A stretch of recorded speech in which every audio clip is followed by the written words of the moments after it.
The road outside of town was nothing remarkable. It stretched flat across a plain of faded grass and weather-beaten fence posts, carrying commuters, delivery trucks, and the occasional out-of-towner passing through. Every morning and evening, headlights spilled across its cracked asphalt, and tires hummed the same low note along its worn surface.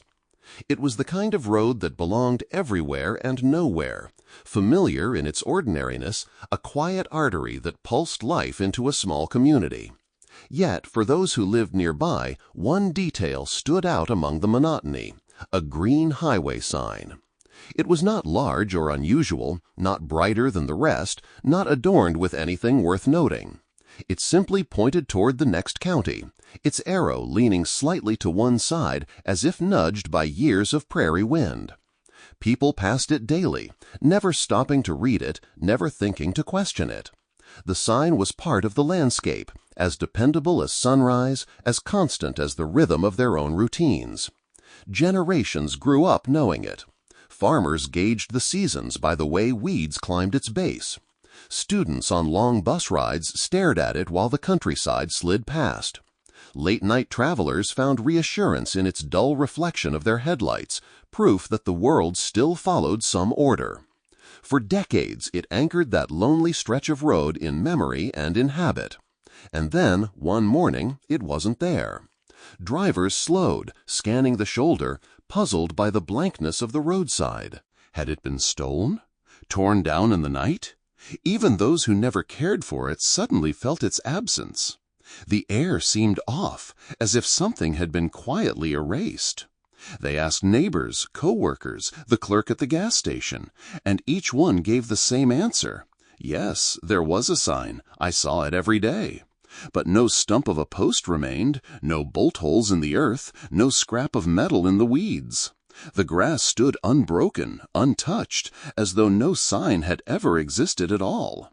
What had once been invisible through familiarity now haunted every passer-by with its disappearance.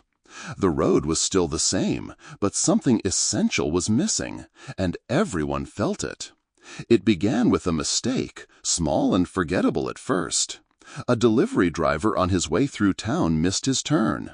He was certain the green highway sign had always guided him, just beyond the gas station, just before the road curved. Yet this time there was only a blank shoulder of grass and the steady, indifferent line of asphalt.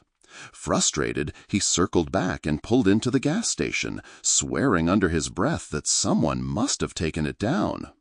The clerk behind the counter listened patiently, then gave a slow nod. He remembered it too, he said. He saw it every day from the station window. Strange, the man muttered, glancing toward the road. It should be right there. Word spread quickly, as oddities always do in small towns. Someone overheard the conversation, then someone else repeated it. Before long, people in the diner were shaking their heads, recounting their own memories. The farmer who hauled feed every Tuesday said he used to glance at the sign as he merged onto the highway. A teacher swore her students pointed it out during field trips. Even the mail carrier, who prided himself on knowing every inch of the county roads, claimed he relied on it for years. It was no longer the delivery driver's problem, it was everyone's problem. Each person was certain of what they had seen, yet powerless to prove it. For the first time, the absence of the sign was not just an inconvenience, it was a mystery shared across an entire community. The strangest part was the way it gnawed at memory. People could picture the sign perfectly. The dull green paint, the white block letters, the slight lean to the right. Yet when pressed for specifics, how tall was it? Exactly where did it stand? When was the last time they noticed it? Answers faltered. Recollections blurred, details clashed. Still, no one doubted its existence. In a place where little ever changed, the missing sign became a riddle that refused to leave the mind alone. Each driver who passed that stretch of road now slowed down, eyes searching the shoulder, haunted by the certainty of something that should have been there and wasn't. At first, the missing highway sign was treated like an oddity, a talking point that gave neighbors something to shake their heads over. But as days passed, unease began to creep in. The town council was asked about it during a routine meeting. Officials promised to look into highway maintenance records, expecting to find evidence of a scheduled removal, perhaps an unnoticed work order. Yet the files revealed nothing. No permit, no service request, no mention that a sign had ever stood along that stretch of road. Maps were pulled from drawers, unfolded on kitchen tables, spread across the library desk. Older editions showed no mark at the place where the sign should have been. Recent ones showed the same. It was as if cartographers had ignored its presence altogether. But this made no sense to those who had lived with it every day. How could something so obvious leave behind no trace in official records? The confusion divided the town. Younger residents scoffed, dismissing the stories as faulty memory, the kind of false familiarity people invent when they drive the same road too often. They argued there had never been a sign, that the older generation was chasing shadows. But the older voices were louder, sharper with conviction. They spoke of routines anchored by that green marker, of decades of reliance on its simple instruction. For them, doubt was not possible. Still, evidence was absent. No bolt holes in the shoulder, no rusted base hidden in the weeds, no archival photograph capturing it in the background. Even the local newspaper, which loved to print snapshots of parades and fairs along the highway, held nothing in its files. The more they searched, the stranger it became. People started questioning themselves. If the sign was real, why could no one prove it? If it wasn't, how could so many remember it so clearly? Doubt began to erode certainty. What had once been casual memory grew into a puzzle that gnawed at the edges of reason. For the first time, the town felt unsteady, as though reality itself had shifted on that lonely strip of highway, leaving only the emptiness of what should have been there. The mystery might have lingered forever in whispered arguments and fading memory, but the county eventually decided to act. With enough residents insisting a highway marker had once stood there, a small road crew was dispatched to set up a new sign. It was supposed to be routine, an hour's work at most. On a clear morning, their truck rolled to a stop along the familiar stretch of asphalt. The men unloaded their tools, laughing off the fuss the missing sign had caused. To them, it was just another hole to dig, another post to anchor. They marked the shoulder where locals said the sign had stood and began cutting into the earth. The soil was dense and dry, packed hard from years of sun and passing tires. The auger bit deep, whining as it churned through gravel and clay.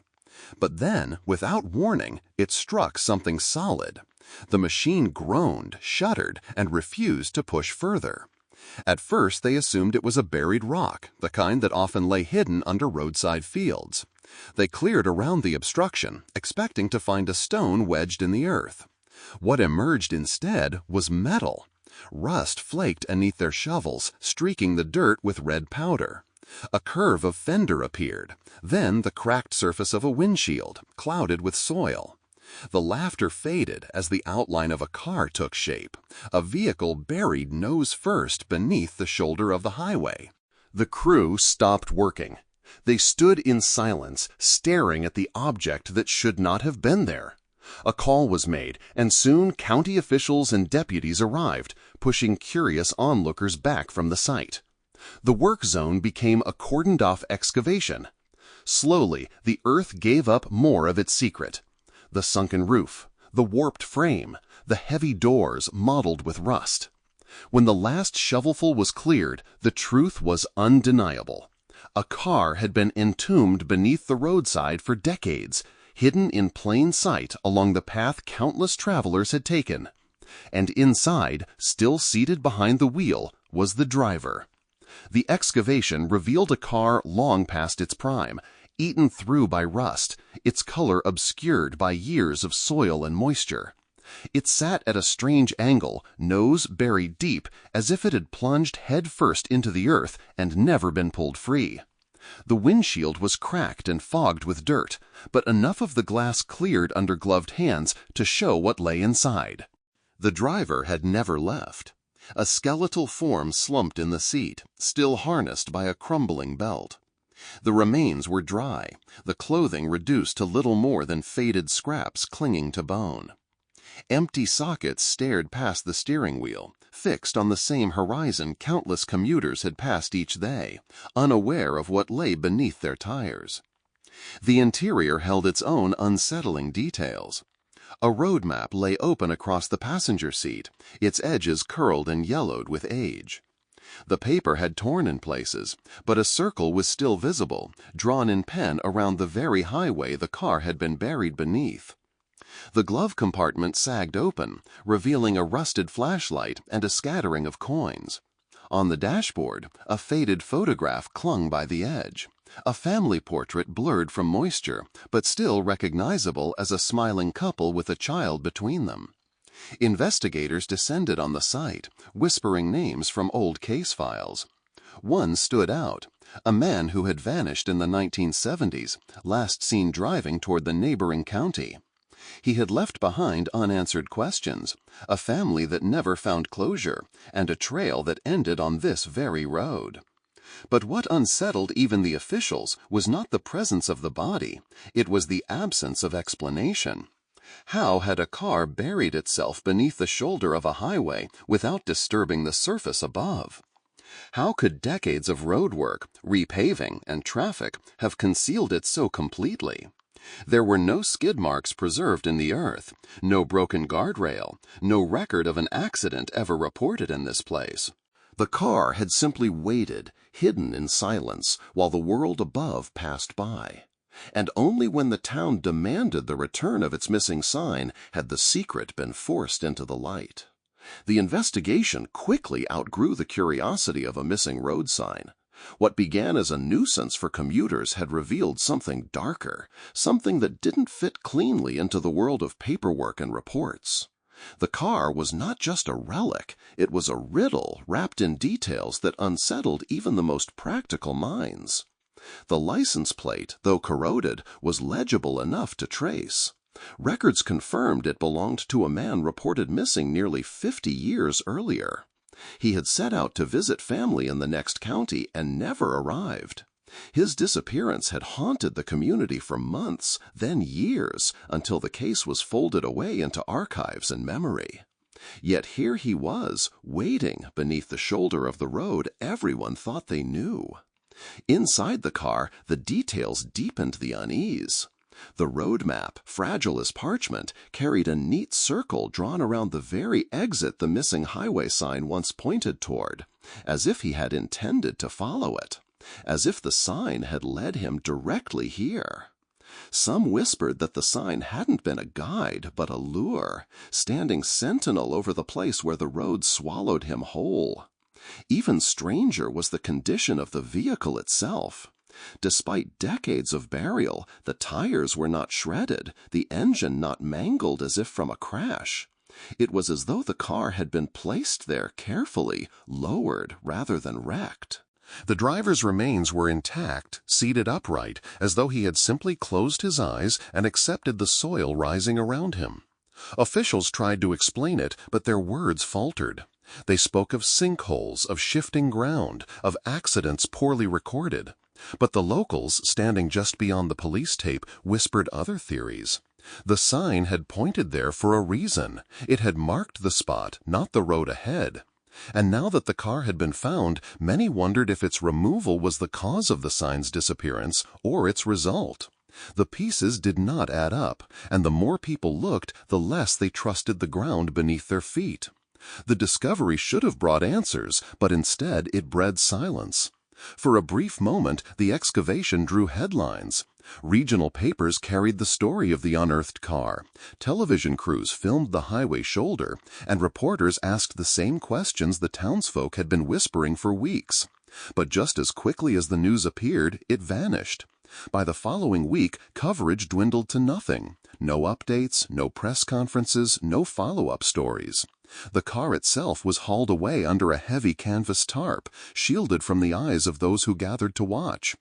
Deputies ushered onlookers back, warning them of safety concerns, but offered no explanations. Within days, the patch of earth where the car had rested was filled in, smoothed over, and seeded with grass. To a passing driver, it looked as though nothing had ever happened there at all. The family of the missing man was never given a statement beyond a polite acknowledgement that remains had been recovered. No cause of death was issued, no timeline established.